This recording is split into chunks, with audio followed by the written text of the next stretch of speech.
What's going on, everyone? It's Daily Dose of Los, and we are on to episode 9. And I want to go ahead and set some expectations, but also share some news. First off, some of you may not know, but me and Nicole, we're moving to Colorado.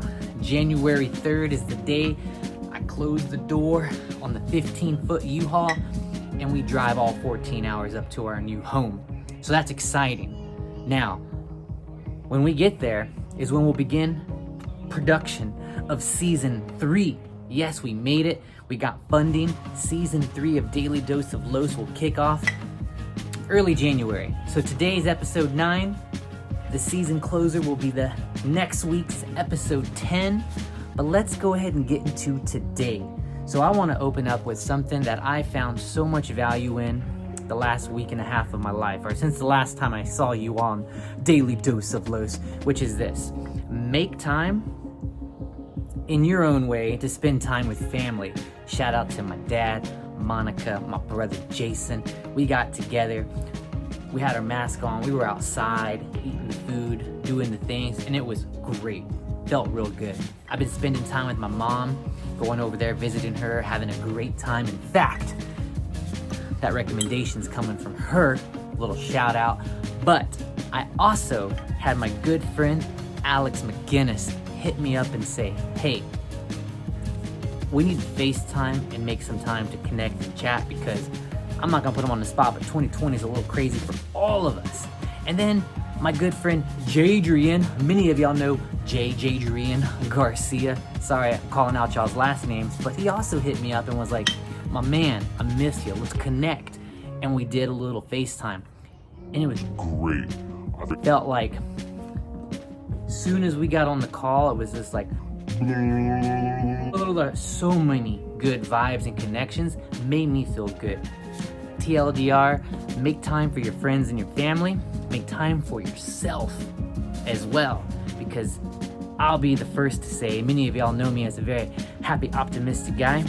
2020's been a little hard on the mind, the heart, the soul, whatever you subscribe to there, because it's what it is. But with it, let's get to the beer. And we're coming at you quick. I did no research on this other than my mom, Rebecca Campos, was like, maybe it's a Campos genetic, but she was like, I found the best beer. I'm done. It's the only beer I'm ever gonna drink. And my mom's not much of a drinker, but she was like, I bought 2-3 cases of it. It's the best beer. Number one. I'm thinking about my mom. Number one. Whatever she's into, it's the number one. It's the best. She said this was absolutely the best beer. And I'm also gonna joke, because many of my friends are like, Carlos, all you ever drink are pine cone IPAs and pale ales, and I'm so fucking tired of pine cones and hops and mangoes. So today we are pivoting, and forgive my bad pronunciation, but we are going into I'll show you the bottle. We're back to glass. This is imported from Germany, Schofferhofer Heffenweiser grapefruit beer. And you can tell it's a very unusual color. I don't know what to expect. I've had some Heffenweisers, but it's got grapefruit, and it says, I don't have my glasses on, they cause a glare, it's hard to read. Anyways, let's get into the beer.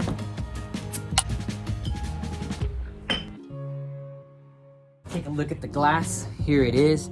Some of y'all can try your best to say this. I can't even read it. It looks like now, but anyways, here we go. Let's pour it up.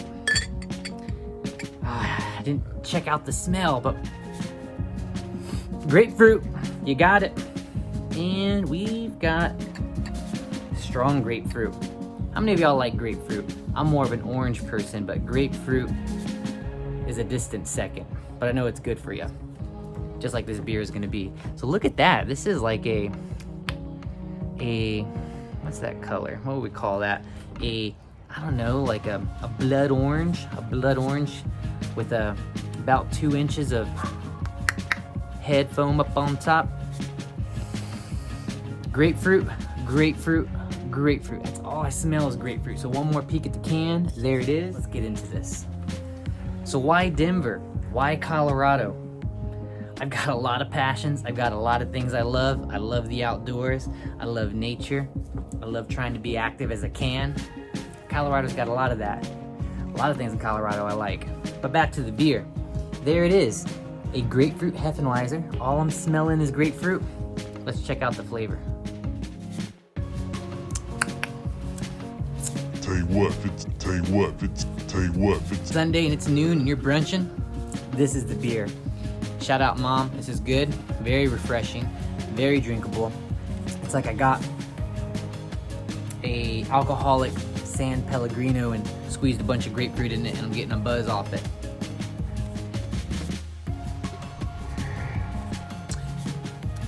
I feel like I should have no buzz off this though. Like, it's so drinkable, so light. This is one of those things where you quickly consume 2 or 3 and then you maybe get caught off guard, but it is definitely very refreshing. So, a little bit of hype. Like I said, my mom recommended this. Very, very, very highly recommended this. I've had some of you, and shout out to you all. I've really enjoyed some of the DMs and the messages I've got where y'all are like, you should be drinking this, you should try this. And shout out to you, Rob. Looking forward to seeing you soon to pick up your North Carolina beer. Maybe we cross paths. That'd be cool. But anyways, if you've got a beer you'd like to see me drink and chat about, sip, and tell you about everything I am and tasting and all that, leave a comment, because I'm always looking for recommendations. And if it's something I can find in the Denver, Colorado area, I'll be there January 4th, 5th, depending upon how fast I drive that 15-foot U-Haul. But y'all know I like to recommend things.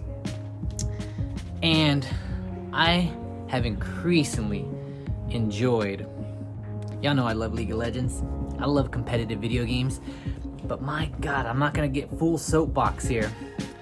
But the stories, the experience that story-driven video games are able to create blow my mind. So, I've got a recommendation that is from the year 2015. This game's 5 years old, but it is so good that I just watched an entire playthrough a few weeks back, and it blew my mind.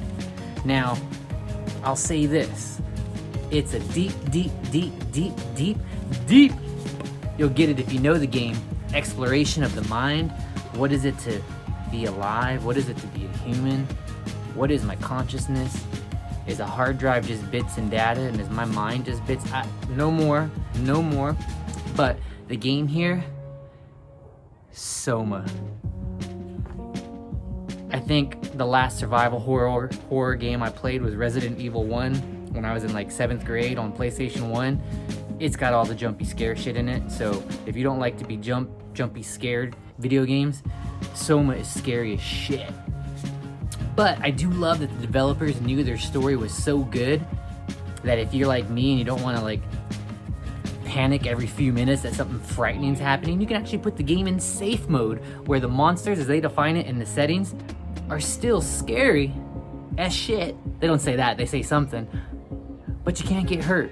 And the craziest thing about this psychological survival horror is that it is terrifying. And when it ends, it just hits you in the chest with, I have a PhD in philosophy. Or I'm a dropped out philosophy student, because it is a crazy story. Check it out. Anyways, let's kill this beer. I'm over at 9 minutes. We're hitting this. We're going live here quick. All right, you all, tune in. Episode 10 is the season closer next week. This, thumbs up, crisp and drinkable.